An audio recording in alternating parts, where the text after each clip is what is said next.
Welcome to the Center Square Radio Hour. I'm your host, Chris Krug. The Center Square and the Radio Hour are projects of the Franklin News Foundation, a 501c3 independent, nonprofit, nonpartisan news service.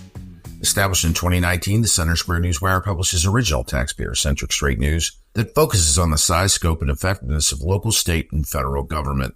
On the Center Square Radio Hour, our journalists explore their top stories, adding insight to the headlines. We'll also present thoughts on the economy from Dr. Orphe Divounguy, PhD economist, and bring you the latest in K-12 education news for our Franklin News Foundation's Chalkboard News team. It has been an eventful week in the United States. Today we'll discuss President Joe Biden's decision to withdraw from the race and President Kamala Harris's sudden presidential campaign. We'll hear about the campaign rallies for both former President Donald Trump and Vice President Harris. And we'll review the ongoing fallout from the assassination attempt on President Trump, the failings of the Secret Service, and the resignation of its director, Kimberly Cheatle. We'll be right back with all that and more in the Center Square Radio Hour. Are you tired of news that puts politics over people?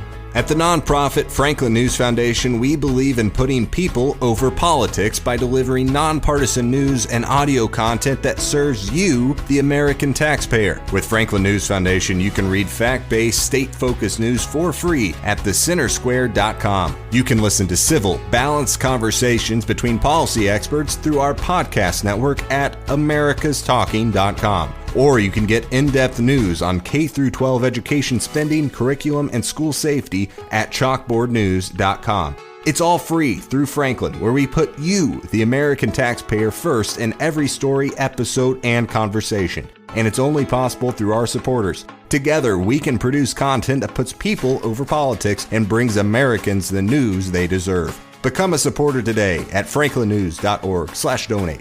Once again, that's franklinnews.org/donate.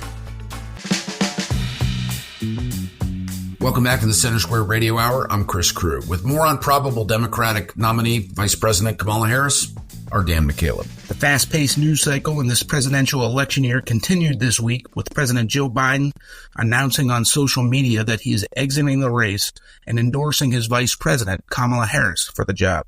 Harris appears to have enough delegate support to secure the nomination, either at the Democratic National Convention or in a roll call vote at some point before. Joining me to discuss the shaken-up presidential race is Casey Harper, Washington, D.C. Bureau Chief for the Center Square. Casey, before we talk about how these developments change the dynamics of the race, let's start with Biden's decision. While it was historic news, it didn't come as too much of a surprise, given a growing number of prominent Democrats were calling for his exit after his disastrous debate performance in late June. What say you?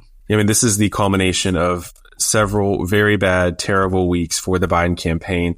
Of course, Biden had faced questions about his mental fitness for a long time, even since he ran against Trump, in 2020. But he'd been able to stave off those concerns in large part, actually, due to his performance in the debates. I don't know if you remember, Dan, but Biden was able to perform well. I think that he actually won or tied in his debates with Trump in the 2020 election. And that was what helped. I mean, I distinctly remember even, some of the conservative commentators on the right, like Tucker Carlson, questioning whether maybe it was a mistake to bring up Biden's mental fitness so much in that first election, because when he performed well or adequately, it was seen as a huge success because they lowered expectations so much, and he did perform well. But in this next election, the debate at the end of last month, it was painful to watch. Immediately, Democrats and analysts and donors within the Democratic Party were all calling for Biden to step down.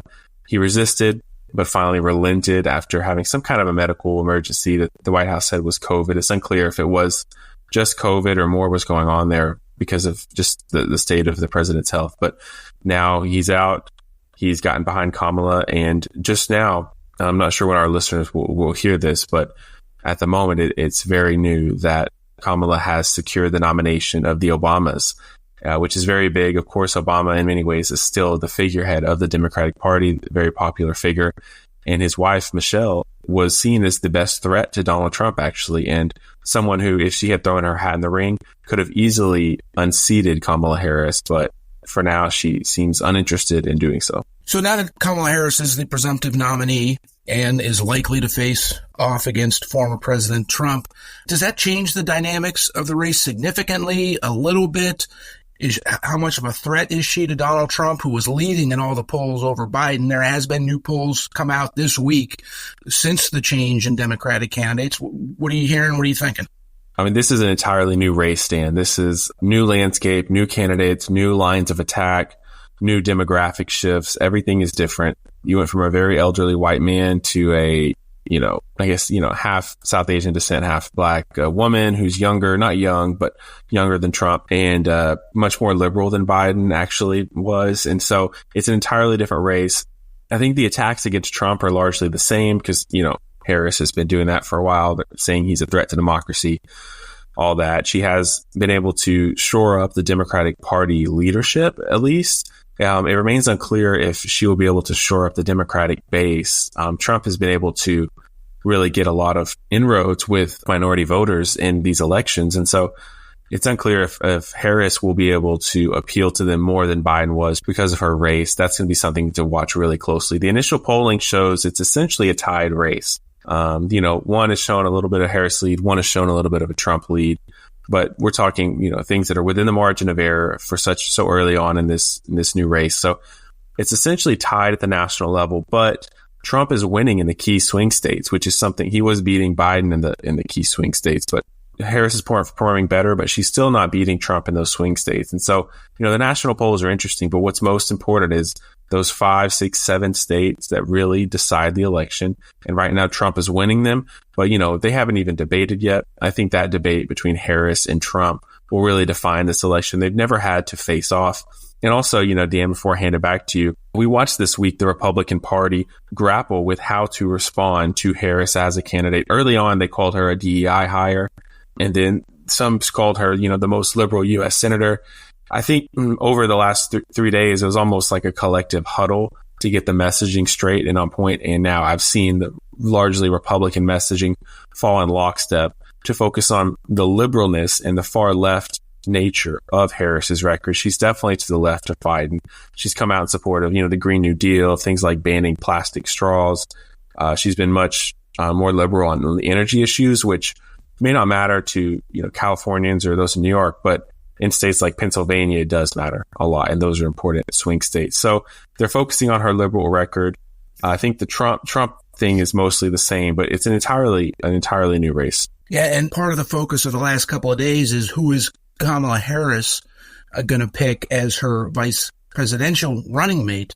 And it seems like the top candidates, and again, we don't know when she'll announce who she's going to select as her running mate. Again, we're recording this on Friday morning, of course, so there could be new news later today or over the weekend. We just don't know. But the top candidates are essentially from swing states. Pennsylvania Governor Josh Shapiro, you just mentioned the importance of Pennsylvania, North Carolina Governor Roy Cooper, and U.S. Senator Mark Kelly from Arizona. Now, there are other candidates that their names are being dropped, but those seem to be the top 3 in the running right now. Any thoughts on that? Yeah, I mean, this is, of course, it's important. It's entirely speculation. I mean, we speculated about Trump's pick, Senator J.D. Vance, a Republican from Ohio, who I think was a strong pick. He has really put some intellectual backbone to Trump's movement. He's younger, and he came before Harris, which is important because it doesn't feel like Trump picked Vance to respond to Harris. He set who he is, who he wants to be. And I think more importantly, he possibly selected an heir to the America First movement. I think because of Vance's somewhat more traditional personality of a politician combined with the America First ideology could set them up for lengthening the America First legacy beyond the life of Trump. Now, when it comes to Harris, she has entirely different motives. I think if she's smart, I think she wants to pick someone who's more moderate. Every person that's been thrown out there has essentially been a white man, which I think is interesting. I think the idea there is possibly she wants to even out her demographic appeal, I suppose.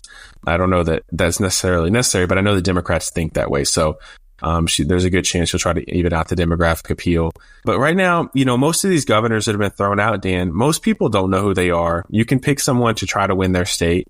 You could try to pick someone from an important swing state, hoping they'll carry their state. But right now, it's a lot of speculation and a lot of names that the American people don't recognize. And ultimately, this race is going to be about Trump and Kamala Harris. Thank you for joining us today, Casey. Listeners can keep up with this developing story and more at thecentersquare.com. Big thanks to Dan and Casey. You're listening to the Center Square Radio Hour. I'm your host, Chris Krug. With more on last week's campaign rallies in Wisconsin and Michigan, it's Eliana Kernodle. This past week, we saw former President Trump's first rally since the assassination attempt and Vice President Harris's first rally as a presidential candidate since President Biden stepped out of the race. Joining me to tell us more about these is the Center Square's Therese Boudreau. Therese, let's start with Kamala Harris's rally in Wisconsin. What was sort of the tone and focus there? She spoke for 15 minutes, but there were other people such as Senator Tammy Baldwin and Tony Evers, governor, who came and introduced her. And the people that were there seemed extremely excited. Lots of chanting going on. But she didn't really deviate that much from her usual talking points, it seemed. In her 15-minute speech, she started out, and it was a continuing theme, just comparing Donald Trump to different criminals that she's seen as her time as the county prosecutor and attorney general in California, which, that kind of egged on the crowd, and I think they really liked that. But otherwise, it was just the usual, we fight for democracy, talking points on free healthcare, on abortion, on housing. There wasn't really all that much that was different, but the crowd certainly enjoyed it. And it seemed like she had, in that room at least, pretty strong support. And while this is her first rally as the possible presidential nominee, likely presidential nominee, it's not her first rally this year. She's been going to some, and she's been to Wisconsin before, right? Yes, this was her 10th time visiting Wisconsin as vice president, but her first time visiting as the presumptive Democratic candidate. So she does have experience in that regard. And former President Trump was recently just in Milwaukee. On his way from there, he had his own rally in Grand Rapids, Michigan. What were some of the key takeaways from that? Yeah, so I actually attended that rally. It was about 2 hours away from where I'm at right now. And I got there around 12. I should have come earlier, honestly. The doors to the Van Andel Arena, which was an indoor arena where they're having it, they opened at 1, but Trump was supposed to speak at 5. He ended up speaking around 5:30.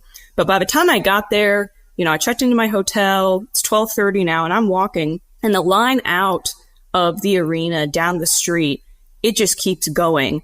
I'm walking for 30 minutes until I start seeing the end of the line. I mean, it had... it's in downtown Grand Rapids, so, they're filling up the sidewalks, and then it just keeps going, and then they're on the side of just the road where, there's a stoplights, and then it wraps all the way around down the exit to the freeway. And I didn't see this, but I was talking to someone later, and they said, because I got to the end of the line around, 1:15 or something, that's when I finally reached the end of the line. But, so that's where I was, but I heard someone say that it continued into a nearby neighborhood, which, again, who knows if that's true, but I do know that when I joined it, there were people who were behind me who are continuing to come. So all in all, there were quite a lot of people, and more than double the number that the arena could fit, because the arena seats around 13,000, and it was estimated that there were approaching 30,000 people there. So it was pretty crazy. As to the general mood, I would say people seemed very fiercely joyful, I guess, or defiantly joyful. It was also very hot. People were standing out there for hours. One of the people that I talked to, this was near the end, so this was, I think, around 5, and we were just getting to the arena doors at that point. And she had been standing in line for 4 hours. I had been moving around and stuff, but she had just been just slowly moving forward with the line. But it was crazy. People were definitely very happy to be there and very proud to be there, I would say. So that's what it was like outside. And then, inside, anyone can really watch from recordings, I guess. But Trump was very Trump, made a lot of jokes about things. The funniest joke he made was about, in my opinion, he looked at the screens that were on either side of him, and he turns and he's like, that is a severe side part. And he looked like one side, he was looking at one side of his head where the part was really severe, I guess. And he was like, all right, everybody, nobody look at that side of my head, look on the other side. And so the crowd loved that. But so overall, it was very energetic, and I was very surprised at the number of people there. So many people, they just didn't get in, so they just kind of sat outside and watched on their phones or just went and got something to eat. And you mentioned that you talked to people while you were in line. Were there any specific people who you talked to who had interesting things to say about the campaign or about the rally? Well, so I did try to talk to as many people as I could, but a lot of people are wary of the press. And so I talked to more people than I got quotes from, but I didn't even talk to as many people as I wanted to. So people were definitely wary of the press, or there were some people who didn't want me to include their last name, just out of concerns that, people at their job might find out or something. But it is interesting because the people that I did talk to, there were quite a variety of concerns or reasons why they supported Trump and not Biden or not any other candidate. Because most of the time you hear things like economy and the border, right? Those are the two main issues on voters' minds, most polls show. And there was definitely a lot of that. I think every person that I talked to did mention that. But there are also a lot of people who, for instance, mentioned education policy, especially a lot of, there's some people I interviewed, a couple of moms who had kids, or there was a retired teacher who I talked to. And that was a big thing, too. They were just saying, in their opinion, since Biden took office, that the schools that their kids went to, or the school system that they had participated in or something, that it had just gone downhill, in their words, just in terms of the different liberal pushes in education. And there are quite a few people very concerned about that. And again, I only sampled a very small number of people who were at the rally, but it was interesting that it came up a lot, just besides the economy and the border. Well, Therese, thank you for your insights on these stories. Listeners can keep up with these stories and more at thecentersquare.com. Thank you, Eliana and Therese. You've been listening to the Center Square Radio Hour. I'm your host, Chris Krug. Back with a look at the ongoing fallout from the Secret Service's failures leading up to the assassination attempt on former President Donald Trump is Dan McCaleb. U.S. Secret Service Director Kimberly Cheatle resigned her position Tuesday over security failures that contributed to the assassination attempt on former President Donald Trump's life at a campaign rally in Butler, Pennsylvania. Republicans and even many Democrats were calling for her ouster over widespread criticism of the security plan and its execution. Joining me to discuss this is Casey Harper, the Center Square's Washington, D.C. bureau chief. Casey, what are your top takeaways? Yeah, this was inevitable. I think it was kind of amazing to me that the Secret Service Director, Kimberly Cheatle, thought that she could evade resignation when there was such concern and so many failings of the Secret Service and the general security detail on that Saturday in Pennsylvania when Trump narrowly survived an assassination. What really was the final nail in the coffin was an oversight committee hearing that was, heavily attended and viewed and scrutinized earlier this week, where it was kind of amazing, Dan. I covered the hearing, and Cheatle was asked very direct, very specific questions from Republican and Democratic lawmakers. And after, the first couple of lawmakers, from both sides of the aisle, the ranking member Raskin and the oversight chair James Comer of Kentucky, after they asked their questions, it became clear that Cheatle was not going to answer hardly any questions directly or specifically. Even the most, basic questions, she was evading them and kept saying that we're only 9 days out from the shooting and there's an investigation going on. And, I would direct you to the FBI, who's conducting a criminal investigation. And it was kind of like, why did you even come to this hearing if you weren't going to answer any questions? Now, I know partially why she came is because Oversight Committee threatened to subpoena her. So that'll motivate you. And I think she thought that if she could appear before Congress, maybe it would just make some of these concerns go away. But I think she did not expect, Dan, the bipartisan nature of her criticism. And we were talking everything from conservative Texas members to the most liberal Alexandria Ocasio-Cortez of New York, both just blasting Cheatle, left and right, talking about her resignation, asking why she resigned. And I think part of the reason they were so hard on her was because she wasn't answering questions. She wasn't answering questions about, why officers weren't on the sloped roof, about whether the shooter used a drone, about all kinds of basic things. And I think that was particularly frustrating because so many of these things, Dan, have been reported in the media. I mean, Cheatle herself gave an interview to ABC where she was seemingly more forthright than she was with members of Congress. And so all that combined, it was her ouster. Of course, they'll try to replace her, but it was a bad day for the Secret Service. And another federal kind of law enforcement related, not law enforcement directly, but law enforcement adjacent agency that I think has lost a lot of trust from the American people. Yeah, the U.S. Secret Service falls under the Department of Homeland Security, which has been criticized under the Biden administration for its border security efforts, or should I say lack of border security efforts. More than 12 million foreign nationals have illegally entered the country under the Biden administration. Cheatle has resigned. Another question out there is, why didn't President Joe Biden or Department of Homeland Security Secretary Alejandro Mayorkas not fire her much sooner? That didn't happen. She resigned, but Republicans in the House at least say this is not over just because she's resigned. Many Republicans are calling for Mayorkas, her boss, essentially, to resign also. Of course, the Republican-controlled House impeached Mayorkas earlier this year over the border crisis. Where do you think the accountability is going to stop? Do you think this ends it, or what happens next? Yeah, I hate to disappoint the Republicans here, but I think they're not going to get much more than a report from the Secret Service and another investigation. But, I think that Cheatle leaving is going to mostly put out this fire. They're going to lose a lot of the Democratic angst. And Democrats are going to move on to other issues. It's an election year, so a lot of the oxygen in the room is going to be taken out, and it's just not going to be the main focus.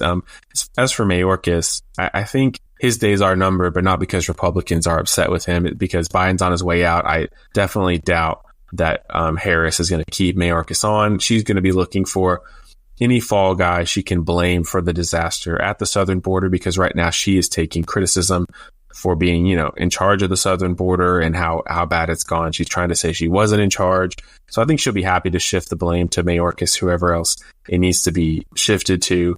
So Mayorkas is on his way out, but, Republicans have been trying to get rid of him for a long time and have not succeeded. And he only has a few months left in the Biden administration. I think he'll probably just ride it out, or maybe he'll leave early for some kind of cushy lobbying job, as people in administrations that are sinking ships tend to do. But I don't think we're going to get much more accountability. Oversight Republicans often get very excited. They do these reports and investigations, but even when that information comes out, getting it to lead to something substantive after the head of the Secret Service has resigned, I think is a little bit of wishful thinking. But maybe I'm wrong. Maybe the report that comes out will be so explosive, so much negligence, that there will be action. But right now, I don't think it's likely. Thank you for joining us today, Casey. Listeners can keep up with this story and more at thecentersquare.com. Thanks to Dan and Casey for that update. That'll do it for the first half of the Center Square Radio Hour. After the break, we'll look at more top stories from across the nation. What are the impacts of taxpayers funding a guaranteed income of $1,000 a month? How do voters and parents feel about AI in the classroom? And which states have the best economies? We'll have all that and more when we return on the Center Square Radio Hour.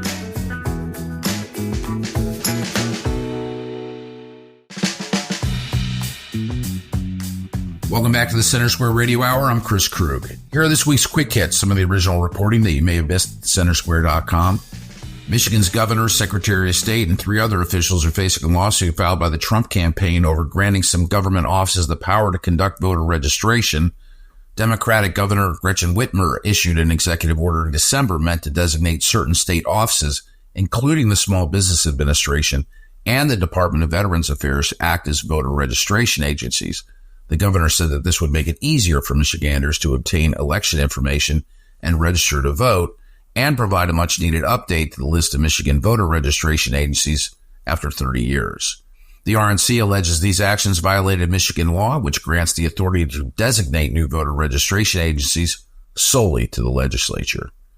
In California, One Table Restaurant Brands, owner of Tender Greens and Takaya, has filed for bankruptcy, citing California's $20 per hour fast food minimum wage, inflation, and empty office districts as key factors.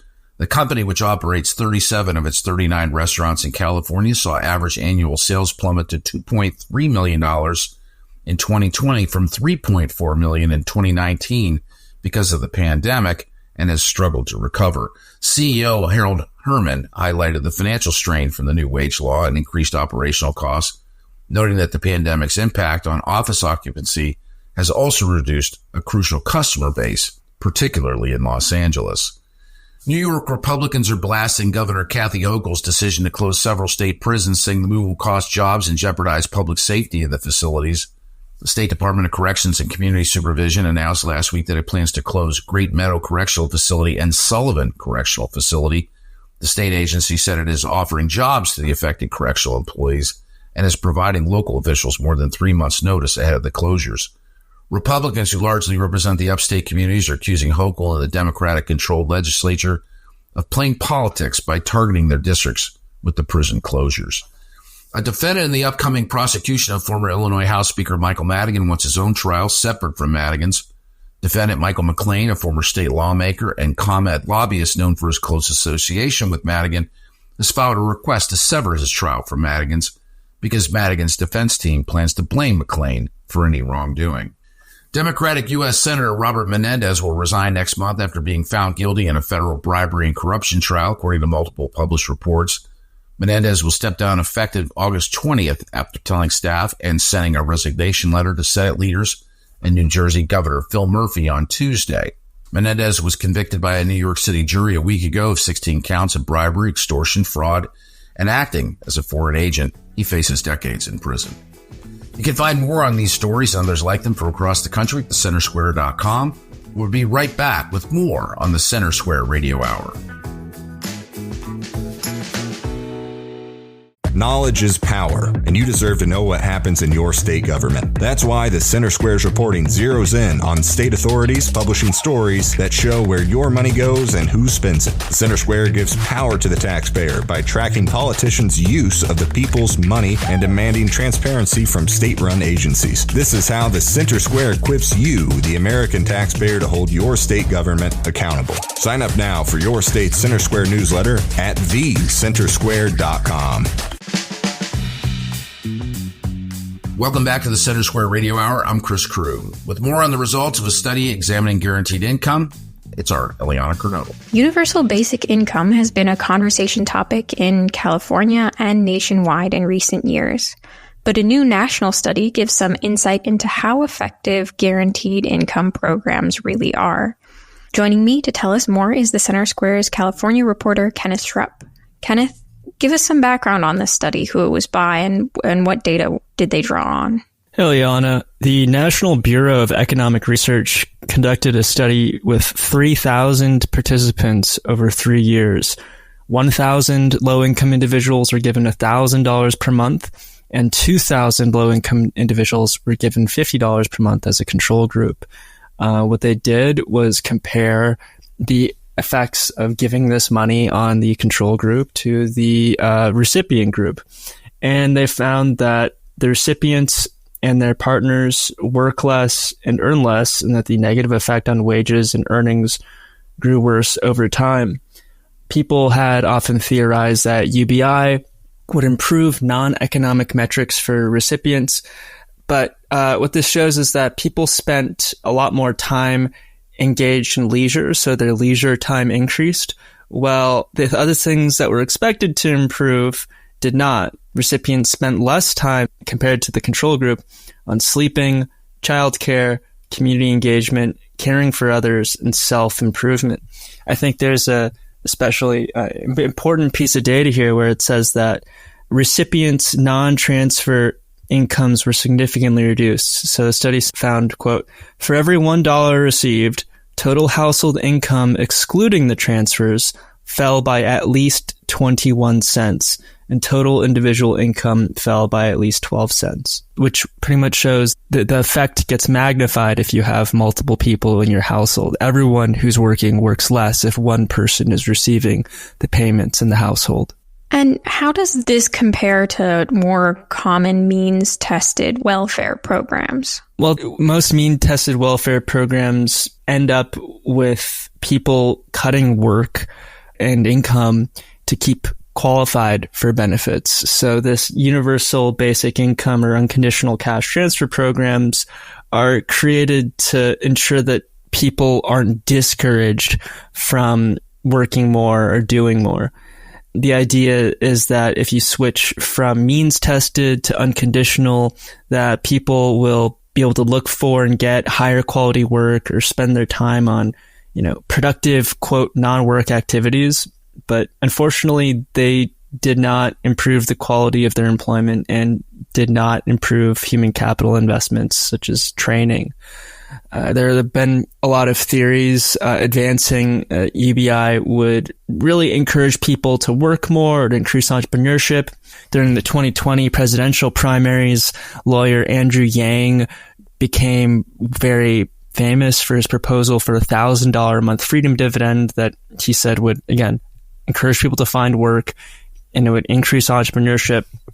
This study put a little bit of water on claims that, if people had more money, they would start businesses. They found participants did have more entrepreneurial orientation and intentions, but that didn't actually translate to significantly more entrepreneurial activity because, quote, very few people have the inclination to become entrepreneurs in general. There are some complaints, though, or limitations on this study because the study didn't really talk about how UBI interacts with inflation. For example, would having a very large scale national program increase inflation? This is a concern that some have, and this was just not a topic of research for this study.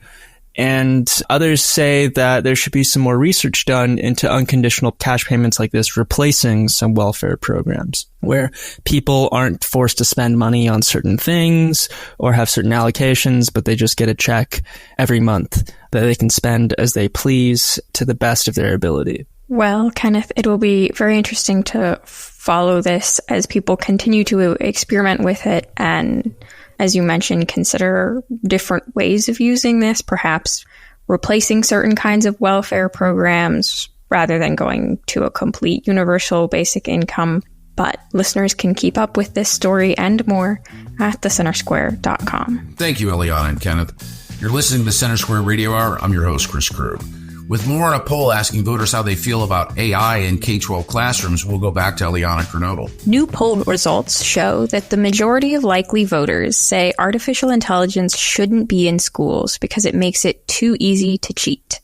Joining me to discuss this is Chalkboard News editor Brendan Clary. Brendan, what did this poll ask and what were the results? Yeah, so the Voters' Voice poll, which is conducted by Noble Predictive Insights for the Center Square, which is a sister site of Chalkboard News that were both owned by the Franklin News Foundation, it found that over 2/3 of likely voters say that AI should stay out of schools. So the poll of nearly 2,300 likely voters, it found that 68% agreed with the statement AI should be kept out of schools because it makes cheating too easy. And only 22% were in favor of keeping AI in schools, with the rest saying they're not sure, right? So I think you have just like a very small amount of people who are like, I don't know, like I'm kind of on the fence here. But a lot of people, over 2/3 are saying like absolutely not, right? And so that was a big like kind of top line, like here's where people are on the issue, right? Is that 2/3 are staunchly against it. And what did Chief of Research for Noble Predictive Insights, David Byler, have to say about this data, like how it's changed over time? Yeah, so that's a great question. David said, public attitudes have changed over time, basically as kind of the dangers of AI have come to light. And he referenced, with the polling that they did, that 69% of respondents with children under 18 said that they thought that AI shouldn't be in schools. He's like, parents are aware of the risks that AI poses for students, right? That, this could maybe threaten some of the academic rigor, and that they want their kids to be able to get out into the world and that they can go out and create something of value in the workforce, right? And that if you're doing everything through AI, maybe you're not able to do that successfully. Maybe you're not able to relate to people or like create some of these kinds of different sorts of deliverables that you would need to do that professionally, right? So, he said that that's kind of a question. He said that mirrors sort of the broader shift in AI. Basically, that the public opinion is sort of catching up to the technology. So we've kind of seen, this is what David Byler said, that, when AI came out, it was like very big. I think we all remember like the hype, like OpenAI is out there, and then people are talking about AI constantly. They're thinking like, okay, this is going to revolutionize the world. And people were talking about it like, here's the internet, and then also AI, and AI is probably bigger than the internet. And then, we've seen it take off, and like people are like, the possibilities are endless. Like, this is going to be running the world. Like, you should be worried about your jobs. And I've even had people, they find out that I write for Chalkboard News, and they're like, okay, are you worried about your job? Like, AI is gunning for you. And, but then David Byler kind of pointed out, like, you saw things kind of happen, right, with this, like bad things. And he referenced, some professors like seeing students write essays that are suddenly a lot longer than they were used to writing. And they have like, very elegant prose or, flowery language. And and I've seen news reports, right, of like a lawyer, for example, who like wrote a court document through ChatGPT. Like, he had that written, and then the judge was like, what is this court case?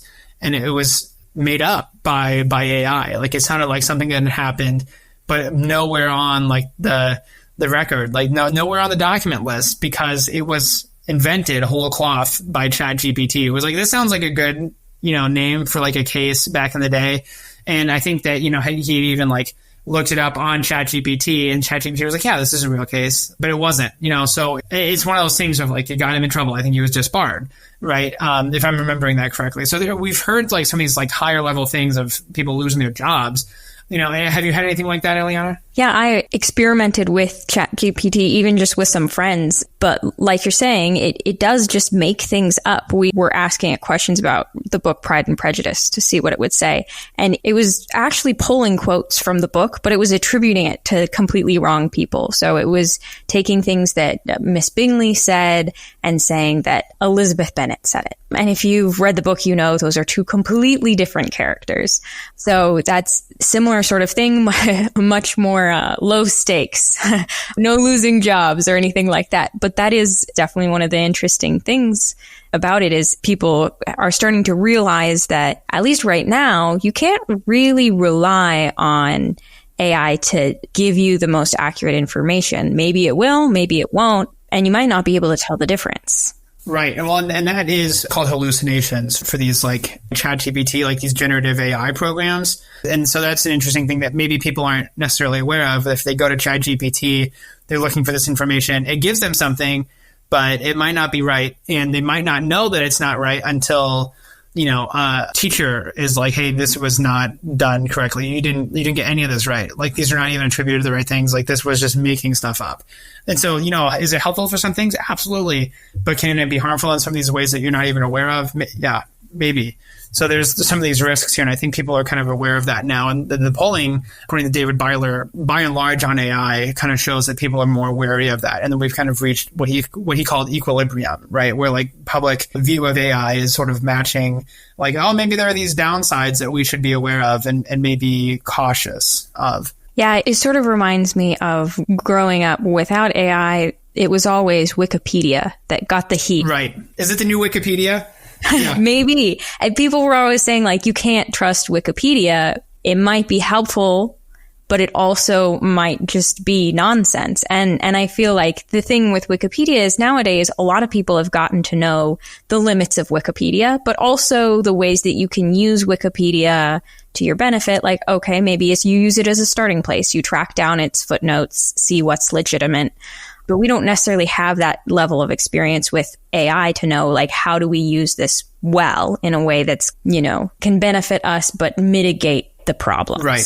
And I think that that's a great point, like in education, how do you teach students how to use AI? Because, you have to think that there's probably context in which they'll need to know how to use these kinds of generative platforms are like how to harness the power of AI without taking away those essential skills that they need to flourish in the workforce, like thinking for themselves and being able to write eloquently, like not flowery sentences because you put it into the chat GPT, prompt, right? So it's one of those questions like, how do you find that balance there? Yeah, it'll be interesting to see, and really only time will tell. Thank you for your insights on this story, Brendan. Listeners can keep up with this story and more at chalkboardnews.com. Thanks to Eliana and Brendan for that update. You're listening to the Center Square Radio Hour. I'm your host, Chris Krug. Now joining me to dig into state economics is PhD economist Dr. Orphe Divounguy. Dr. O, we're going to focus on CNBC's data poll that lists, in their opinion, the top 10 state economies in the United States in 2024. I'm going to, I guess, somewhat cut to the chase, and I'm going to tell you right away. Florida was number 1, Texas was number 2, and Tennessee was number 3. And we've talked about those states a lot over the last year. Not surprisingly, North Carolina, which continues to bring in new residents, is also right there at number 4. So why are these economies thriving? Arizona also, to round at the top 5, Arizona was number 5. So these are all places that people are moving to. And not coincidentally, the economies in these states are ranked as the top 5 by CNBC. I'm not going to argue with the list. What's your take? Yeah, I think you nailed it, right? It's like you take GDP and you say, okay, well, what the growth rate of GDP depends on what, right? And population, employment, right? Basically the size of the labor force, and you could say hours worked. That's also there, right? Employment can be measured as hours worked. By the way, total number of hours worked increases when the population increases, when the labor force increases. With more people in the labor force, even if you hold hiring constant, right? The hiring rate constant. If you have more people coming in to your labor force, there's more people are going to be employed. They're going to work more. You're going to have total hours will increase. And if total hours increases, even if you don't have any increases in productivity, you get more GDP. And basically that's, you got Florida, Texas, there are places that build a ton of housing. There are places that make space for people. There are places that are welcoming to other people. And so, you build a ton of housing. Your housing market is not tight. You have enough. Housing is relatively more affordable. You attract more people. Your labor force continues to increase. You collect more in tax revenues. You spend more of those tax revenues to make people happier.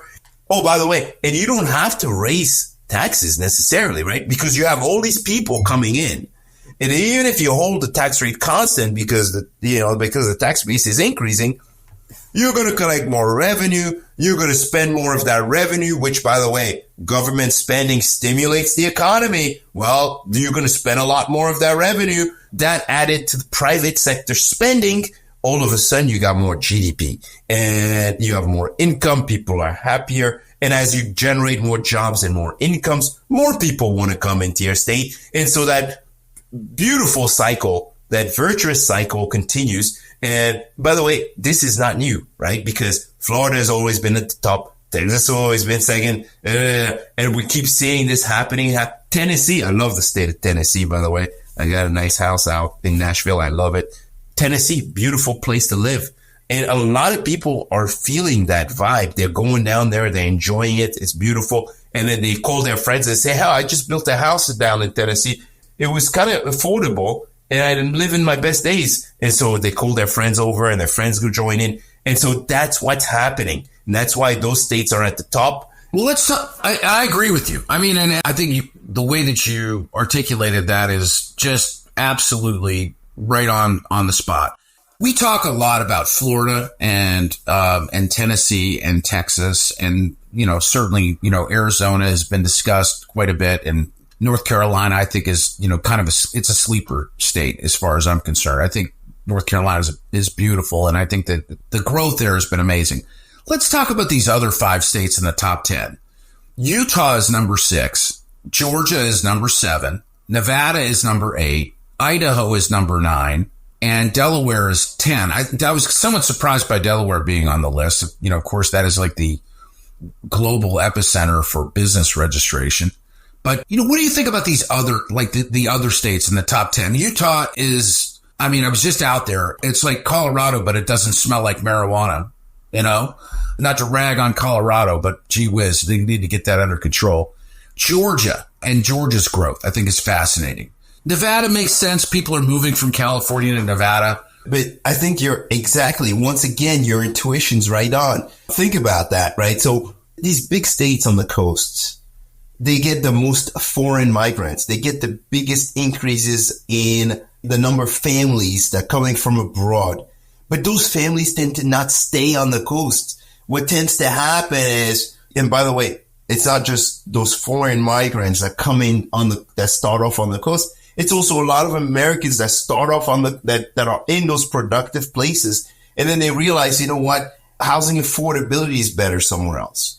I can have a higher quality. Then you also have these college towns, and these college towns produce extremely good talent, and businesses start to relocate to where the talent is. And when that happens, well, you know, you get this effect where more and more people want to go to these colleges because they're going to stay there and they're going to get a job. And there's big industries that have relocated to those markets. That's part of the story. By the way, there's another part of the story that I think is worth mentioning. It is kind of expected. You know, when you have a very large economy, right, it's expected that the returns to capital are not going to be as large as when capital flows to a smaller economy, right? And so you have a lot of the capital flowing to the smaller economies where you're going to have a higher return for even the smallest investment. And so, of course, this makes sense that there's this kind of convergence story where basically the smaller states are converging to the larger states. And so, yeah, this is part of like, you know, this is kind of expected. It's just your economics 101 that basically smaller states will tend to converge to larger ones as basically the returns to investments are much larger there and capital flows to those states. And so you get this increase, this fast increase in the returns to capital and labor. And you get this income growth, and this convergence story unfolds before our very eyes. And so if I had seen the opposite, I would be worried. I appreciate your thoughts as always, Dr. O. That'll do it for another week of the Center Square Radio Hour. The Center Square Radio Hour is a production of America's Talking Network, produced by Eliana Kernodle. If you missed some of today's show, you can find it at americastalking.com. I'm Chris Krug on behalf of everybody at Franklin News Foundation. Thank you for listening to the Center Square Radio Hour.